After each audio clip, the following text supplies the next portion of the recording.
Bismillahirrahmanirrahim. Assalamualaikum warahmatullahi wabarakatuh. Alhamdulillah berjumpa kembali pada pertemuan kuliah kita hari ini ya. Mudah-mudahan teman-teman semua selalu diberikan kesehatan, juga perlindungan dari Allah Subhanahu wa taala dari wabah pandemi yang menimpa bangsa kita, negara kita. Dan pada kesempatan yang kali ini kita akan bahas mengenai apa itu neraca pembayaran Indonesia. Nah, pastinya teman-teman udah nggak asing dengan sebutan neraca ya. Karena kan teman-teman itu semua kan belajar akuntansi dan bisa membayangkan apa itu neraca. Dan neraca itu kalau kita dari istilah akuntansi, dari neraca itu menggambarkan kondisi uh, keuangan ya, kondisi kondisi sebuah perusahaan, baik itu penerimaan, pengeluaran, lalu laba ruginya itu seperti apa ya. Jadi menilai kesehatan sebuah perusahaan. Nah, nggak jauh berbeda dalam hal negara pun seperti itu. Nah, di sini kita akan bahas mengenai neraca pembayaran. Kok pembayaran berarti kan ada transaksi ya, ada jual, ada beli. Nah, sama seperti itu ya, ada jual dan beli. Ya berkaitan dengan hal seperti itu. Nah, eh, pembayar karena eh, pengertiannya pun sama seperti itu. Jadi ada beberapa pengertian ya. Kalau neraca pembayaran ya, ini secara umum lah ya. Di mana neraca pembayaran itu ikhtisar transaksi antara penduduk suatu negara dan penduduk negara lain selama jangka waktu tertentu. Nah, umumnya 1 tahun. Jadi transaksi apa neraca pembayaran ini merupakan sebuah ikhtisar ya. Ikhtisar itu berarti kumpulan dalam satu masa. Nah, di sini masanya 1 tahun. Nah, kalau sebuah negara itu kan transaksinya bukan hanya individu ya, individu penduduk dalam satu daerah lokal. Tetapi kalau sudah masuk ke negara itu berarti transaksinya antar negara, ya transaksi kita antar negara-negara lain. Nah, itulah neraca pembayaran. Dan di dalam neraca pembayaran ini merupakan tolak ukur kemampuan ekonomi perekonomian nasional dalam menopang transaksi-transaksi internasional, terutama yang berhubungan dengan kewajiban pembayaran utang dan transaksi ekspor impor serta memberikan informasi kepada pemerintah tentang posisi keuangan. Nah, khususnya yang terkait dengan hasil hubungan ekonomi dengan negara lain. Nah, ini neraca pembayaran dapat membantu pengambilan keputusan di bidang moneter, fiskal, perdagangan, dan pembayaran internasional. Jadi itu, ini pengertiannya seperti itu. Itulah gambaran dari sebuah neraca pembayaran. Ini ada beberapa eh, pendapat ahli ya mengenai neraca pembayaran. Nah, menurut Tambunan itu neraca pembayaran ini catatan sistematis atas semua transaksi ekonomi internasional yang terjadi antara penduduk dalam negeri satu negara serta penduduk luar negeri selama jangka waktu tertentu yang dinyatakan dalam dolar Amerika Serikat. Ya, jadi standarnya pakai standar ya. Untuk kegiatan transaksi itu kan dunia itu menggunakan dolar, maka cara penghitungan menggunakan US dollar. Nah, lalu menurut Sukirno merupakan catatan aliran keuangan yang menunjukkan nilai transaksi perdagangan dan aliran dana yang dilakukan antara satu negara dengan negara lain dalam suatu tahun tertentu. Ya, hampir sama lah. Jadi sebuah ikhtisar intinya adalah catatan sistematis ikhtisar transaksi sebuah uh, negara ya, transaksi sebuah negara. Kalau udah negara berarti di situ ada transaksi antar negara ya, baik itu jual maupun pembelian di dalam masa waktu tertentu, biasanya 1 tahun. Nah, kemudian urgensi dari neraca pembayaran. Nah, yang pertama itu menyangkut dua aliran sumber daya keuangan. Ada arus dana investasi asing dan sumber dana lainnya. Di sini arus ini arus dana investasi asing dan sumber dana lainnya ini masuk melalui perusahaan-perusahaan multinasional corporate atau kita sebut sebagai MNC, ya, perusahaan-perusahaan MNC yang itu bentuk perusahaannya sudah ada hubungan antar negara. Kemudian ada arus sumber daya pemerintah berupa bantuan luar negeri baik secara bilateral maupun multilateral. Yang kedua, neraca pembayaran yang surplus secara ekonomi akan berpengaruh terhadap tingkat harga dalam negeri, ya, yaitu pengaruh inflator atau mendorong ke arah inflasi atau kenaikan harga. Nah, hal ini disebabkan oleh penambahan permintaan efektif untuk mengatasi permintaan tersebut. Produksi harus ditingkatkan sehingga dapat menciptakan lapangan pekerjaan, kemudian dan lain-lain sebagainya. Nah, jika penambahan permintaan efektif itu tidak dapat timbangin dengan penambahan produksi, maka barang-barang diambil dari pasar dalam negeri untuk dijual ke luar negeri, sehingga yang naik itu hanya harganya aja, ya, bukan produksi dan kesempatan kerja. Jadi kalau harusnya ketika tingkat harga dalam negeri ini naik, ya, ketika terjadinya surplus ini kan surplus ekonomi berarti kan uang yang beredar ini banyak kan, uang beredar ini banyak harus diimbangi dengan kalau ada peningkatan produksi, berarti kapasitas produksi, permodalan membangun produk, pabrik segala macam itu makin banyak, ya, ada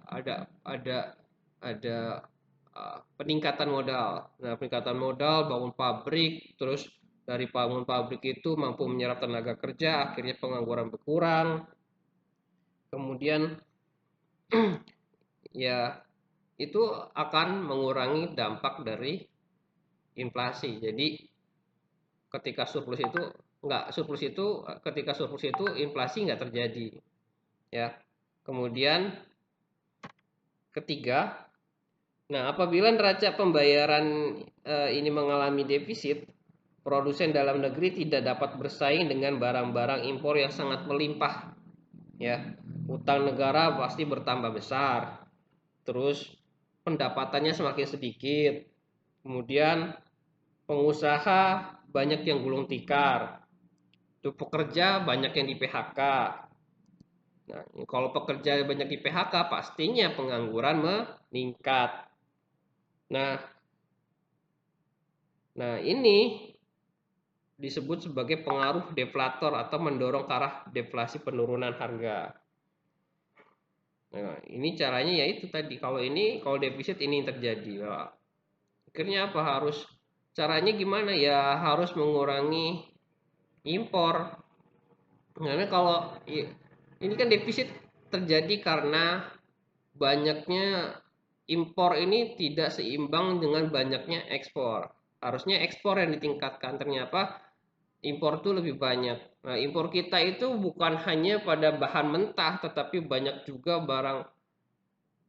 barang-barang jadi. Apalagi hari ini di beberapa marketplace, ya hampir seluruh marketplace lah yang ada di Indonesia itu dikuasai oleh produk-produk dari Cina.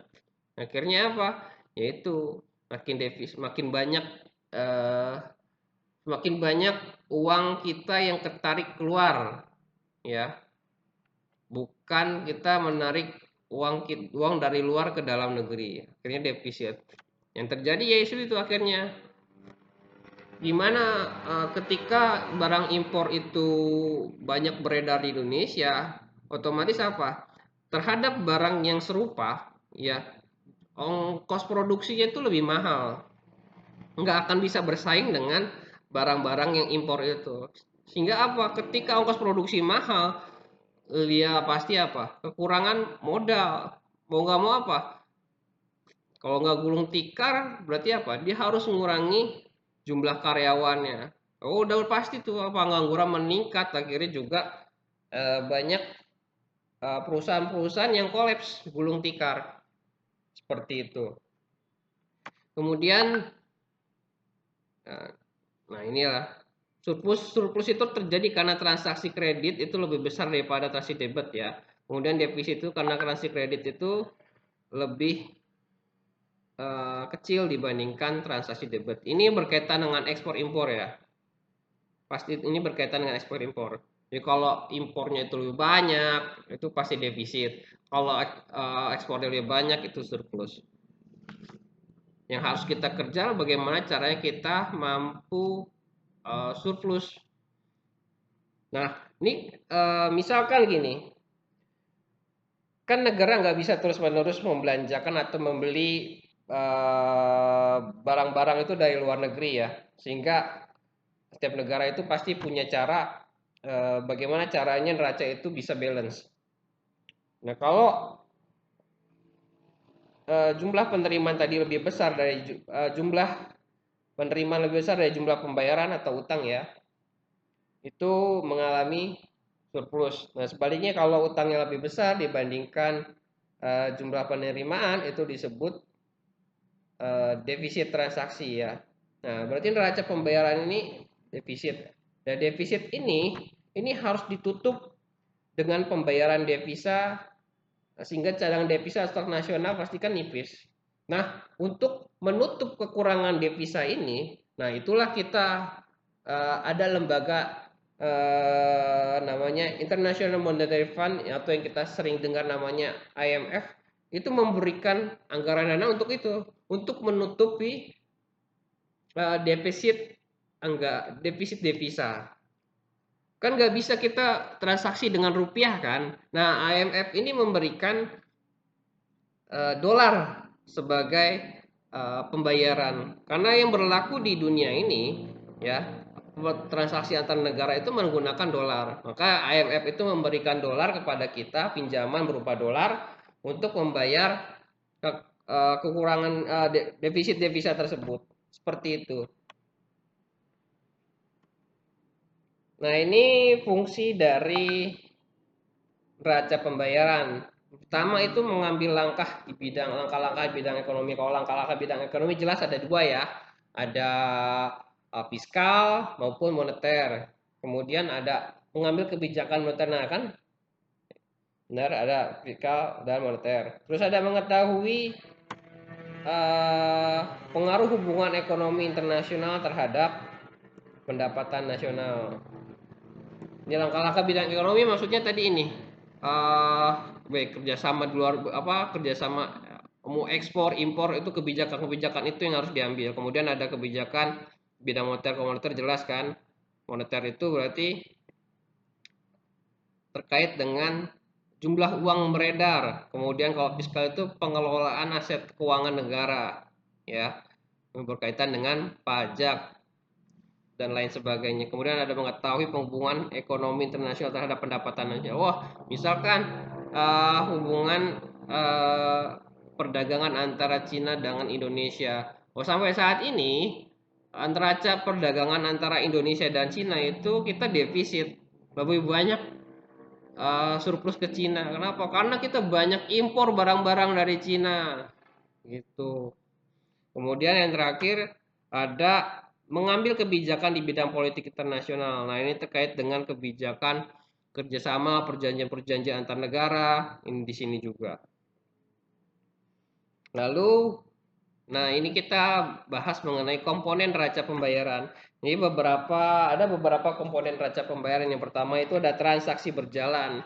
Nah, di dalam transaksi berjalan itu ada neraca perdagangan, kemudian transaksi jasa perdagangan, transaksi jasa, kemudian ada pembayaran pindahan atau transfer unilateral. Nah, neraca perdagangan sendiri pun itu disebut sebagai ekspor dan impor barang-barang atau dinamakan juga dengan istilah perdagangan nyata, ya. Nah, transaksi ini meliputi hasil sektor pertanian, kemudian ada barang-barang produksi, industri, dan neraca. Ya, perdagangan ini barang-barang berwujud. Nah, kalau nilai neraca itu positif, berarti ekspornya itu melebihi daripada impor. Nah, sebaliknya kalau negatif berarti impornya lebih besar dibandingkan ekspornya. Itu berkaitan dengan ekspor dan impor. Kemudian ada transaksi jasa atau perdagangan tak nyata. Kalau tadi neraca perdagangan kita sebut sebagai perdagangan nyata karena bentuknya jelas ada, fisiknya ada. Nah, kalau jasa ini kan tak terlihat, maka disebut perdagangan tak nyata. Nah, yang masuk golongan ini ada transaksi-transaksi yang dalam kegiatan pengangkutan, logistik ya, logistik. Dan kalau kita beli barang di luar negeri itu kan ada pengiriman ya. Nah, pengiriman itu disebut sebagai transaksi logistik. Kan jasa dia mengirim, pengangkutan. Nah, kegiatan terus ada kegiatan perjalanan luar negeri. Apa itu? Maskapai penerbangan. Terus ada pendapatan dari investasi modal. Jadi bukan hanya sekedar itu ya, tadi jasa logistik, kemudian eh, maskapai penerbangan, tapi juga ada namanya pendapatan dari investasi modal. Jadi mereka itu bisa invest ke kita. Nah, kayak bank-bank di Indonesia itu banyak sebenarnya kalau kalian lihat eh, dari mana aja sih komponen unsur pembentuk modal atau aset bank-bank Indonesia. Wah, itu dari luar negeri banyak. Bahkan sampai 51% tuh banyak. Ada, kalian bisa cek itu. Kalau kalian teman-teman belajar investasi itu kalian bisa cek ya. Harus cek komponen dia itu mengelola uang dari mana aja sih itu bisa kalian cek.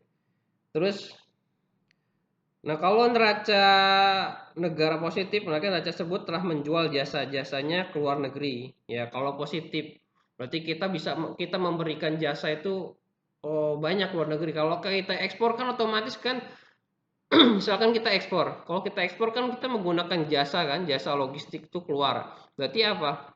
Itu ada uang masuk dari luar ke kita, surplus akhirnya. Sebaliknya kalau kita banyak impor apa? Kita ngeluarin uang ke luar negeri. Seperti itu. Kemudian ada pembayaran pindahan atau transfer unilateral. Nah, kalau transfer unilateral di mana penerima tidak perlu membayar dalam bentuk uang ataupun jasa. Lalu ada lalu lintas modal. Nah, lalu lintas modal tadi yang saya sebutkan kayak mereka mau investasi di Indonesia. Ya, pertama ini ada aliran modal pemerintah. Nah, biasanya berupa pinjaman dan bantuan dari negara-negara asing yang diberikan kepada pemerintah atau badan-badan pemerintah lah. Nah, itu disebut aliran modal pemerintah. Bentuknya macam-macam ya.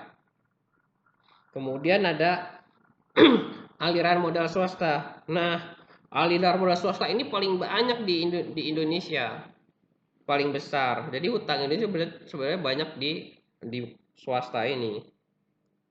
Ini aliran modal swasta. Nah, di aliran modal swasta ini dibedakan menjadi 3 jenis, yaitu investasi langsung, investasi portofolio, dan amortisasi. Nah, investasi langsung itu investasi mengembangkan perusahaan. Ya, dia untuk mengembangkan perusahaan, dia nanam modal ke sebuah perusahaan itu untuk mengembangkan perusahaan biar apa? Perusahaan itu bertumbuh semakin besar, dia bisa bikin cabang, akhirnya apa? Itu salah satunya bisa meningkatkan pertumbuhan ekonomi. Kemudian ada investasi portofolio.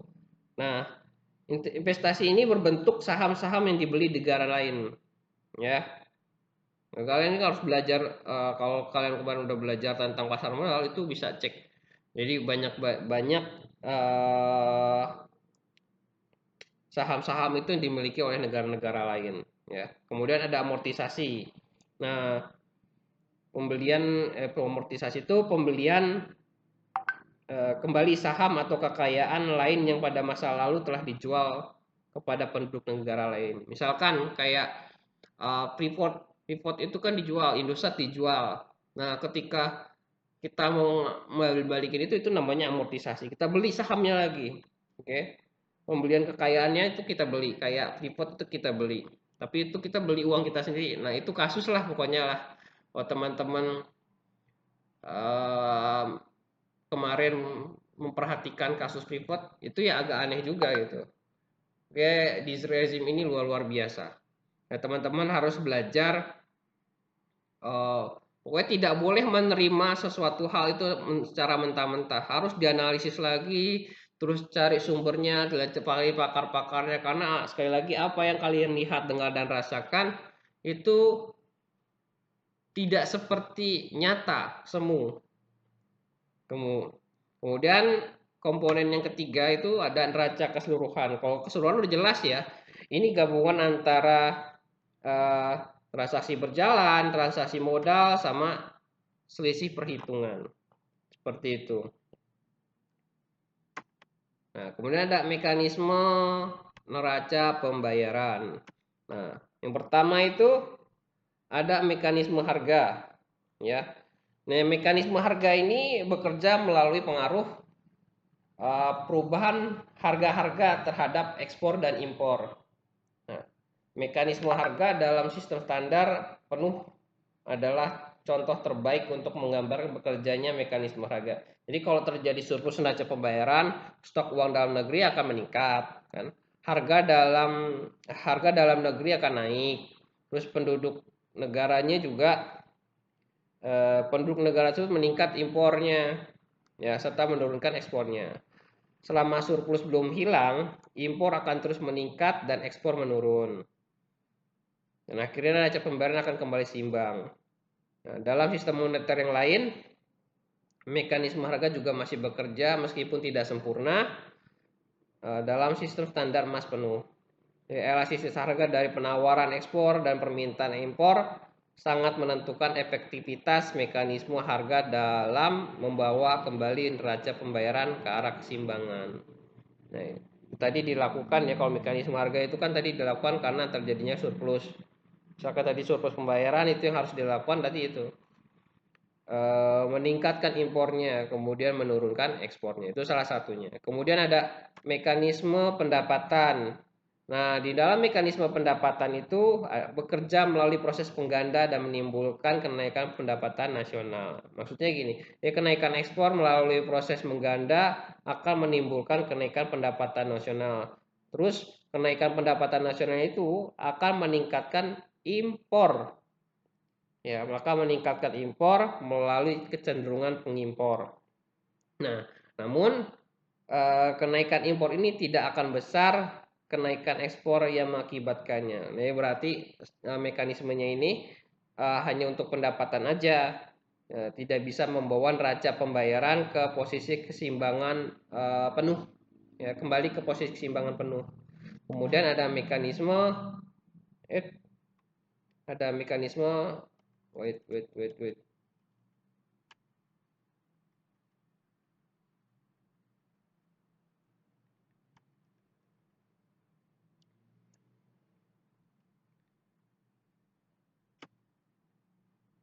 Nah, ada mekanisme moneter. Nah, di dalam mekanisme moneter itu bekerja melalui stok uang di dalam negeri sebagai akibat dari perubahan keadaan atau kebijakan, kemudian mencakup mekanisme moneter Keynes. Keynes, ya, Keynes itu pakar ya, ahlinya mendahulu. Kemudian ada mekanisme moneteris. Jadi mekanisme moneter itu bekerja melalui stok uang di dalam negeri, ya, sebagai akibat dari perubahan keadaan atau kebijakan. Jadi kalau ekspornya naik dan terjadi surplus neraca pembayaran, nah otomatis stok uang di dalam negeri itu meningkat, suku bunganya akan menurun. Nah, kemudian pengeluaran investasi itu juga meningkat, pendapatan nasional juga meningkat, dan akhirnya impornya meningkat juga. Nah, Itu menurut Keynes. Terus mekanisme moneter. Mekanisme moneter ini terjadi dengan stok uang real atau real balance. Kalau real balance-nya meningkat, pengeluaran akan meningkat dan impor itu meningkat. Bila kenaikan stok uang diimbangi dengan kenaikan harga, real balance bisa naik atau turun, sehingga impor pun akan tetap atau turun. Jadi mekanisme moneter tidak bisa membawa neraca pembayaran ke posisi imbangan penuh. Ini ada beberapa jenis transaksi. Ada transaksi debit dan ada transaksi kredit. Kalau transaksi debit ini transaksi menimbulkan peningkatan kewajiban negara dalam melakukan pembayaran kepada negara lain. Ya, transaksi mengakibatkan pertambahannya hak suatu negara untuk menerima pembayaran. Ini kewajiban ya. Transaksi debit itu menimbulkan peningkatan kewajiban, artinya kita punya utang terhadap negara lain.